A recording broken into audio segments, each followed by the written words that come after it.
I did the video yesterday of the mosaic nail that I had, and some people asked me for the video on exactly how I did it.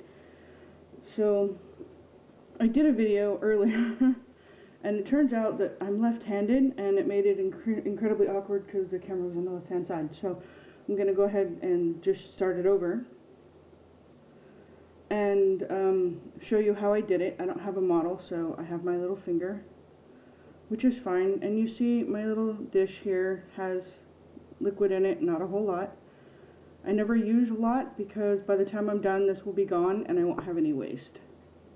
I'd rather fill it again than have to throw it away, so that's kind of a pain in the butt. Like I said, I'm left-handed, so I just have everything arranged on this side. Again, this is the Veronica Nails clear powder that I have. This is my Nate Miss Beauty's Blue Liquid Plus, and these are regular old eBay colors that you can get. I'm pretty sure I got these, I bought them from a local store that she's not running her store anymore, so unfortunately I can't give you that link. And instead of using a gel top coat right now, because I don't have my lamps down here, I'm just going to use the Safari top coat. I do not recommend using this top coat if you are using nail art, because it will smear everywhere. It's a great sealer if you just want to cover your acrylics. If you just want to cover your gels, that's great. Do not put it over paint because it will smear. It's really annoying. Okay, so what I'm going to do is I'm just going to take my brush and completely immerse it, and then I'm going to drag it out. And you see, as I drag it out, I'm twisting it. And I do it like that because then I get the tip, instead of if you just pull it out, then you end up with a flat brush. And I want the tip on it because I'm going to use very, very small balls. I'm going to dip them in the color and then just place them randomly along the nail. Take that out of my brush because you don't want too much in there. I imagine if you were really good at this, you could probably do like actual stained glass designs in it, like mosaics. You know, people do bathroom mosaic designs with fishies and water and stuff like that. I just do the little stained glass one because it's pretty and I like it. I'm also addicted to stained glass, so that might be a reason. I have like a million pictures of them. And then if you notice, the balls are just little dry balls, and I'm dipping them in the color and then just kind of placing them around.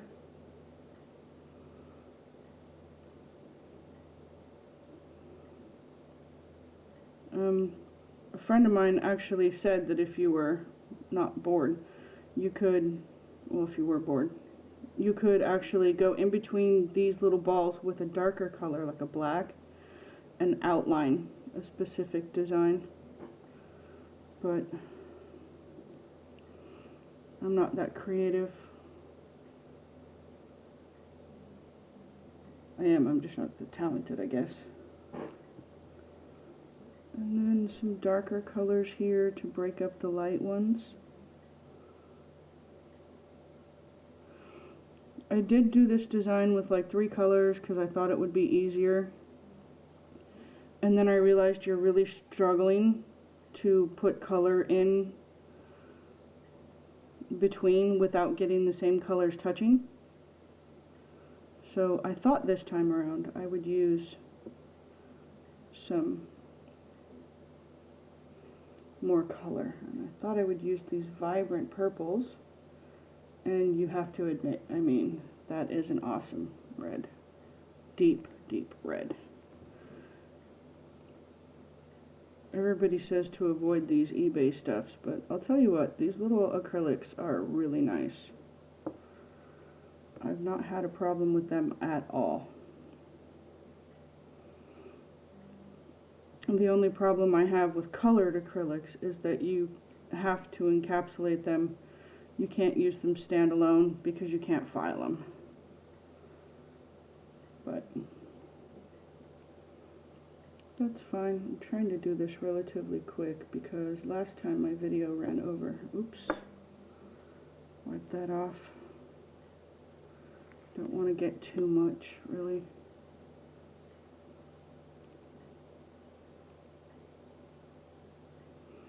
And because you're doing it this way, you don't have to keep cleaning your brush either, because your brush is only touching mostly the clear acrylic, except for when you pat it down, but that really doesn't matter either.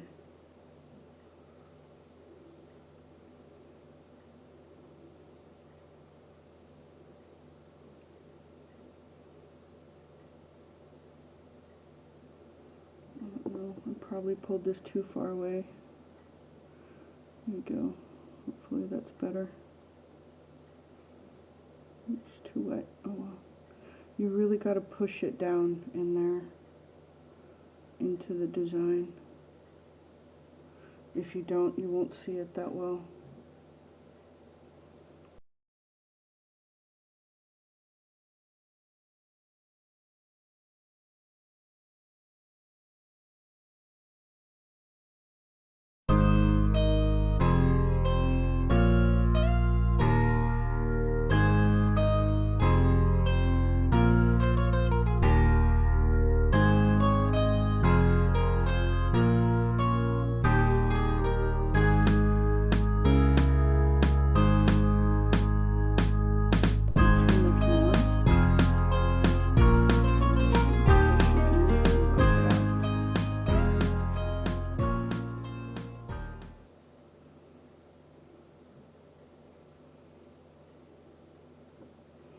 And that cleans up that area where I didn't have any color. Now I also want to get really small green for here, just to kind of break that up a little bit. But I don't want it to fade out too much, because then the color won't be that dark. So I'm just going to put it there, give it a second, and then push it in.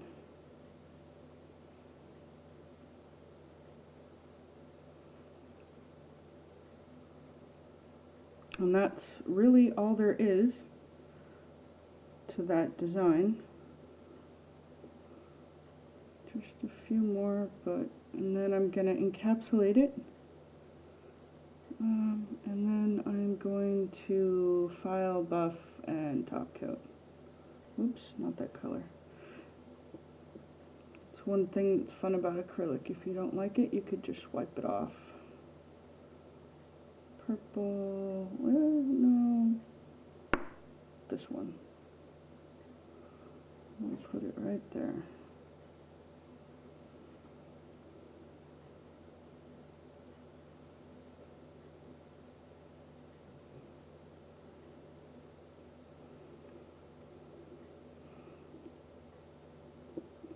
Okay, I'm down on my fluid, which is good. Now I'm going to dip it in and pick up a really wet ball.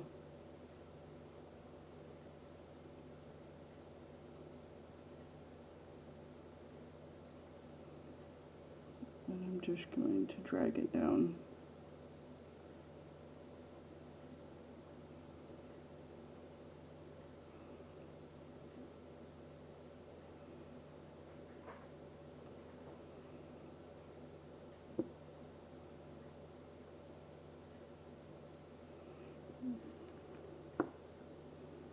I don't want this to go over the 15 minutes again. Okay. So I'm going to go ahead and file this. and when I'm done, I'll be back. I'm back. So this is buffed and polished and top coated, not gel top coated, but top coated. This is the one I just did with all the colors. You can definitely see all the mosaics that are in it and all the different colors. Looks pretty cool. I don't know if that's what a mosaic is supposed to look like, but it's what mine looks like. And earlier I did one in 3 layers. Let's see if I can get it like this. In 3 colors, before I realized she needed more, but this is how that one came out. Not too bad. Always remember when you're doing a glass design to top coat the bottom of it too, so that it stays nice and see-through. And that's it for today.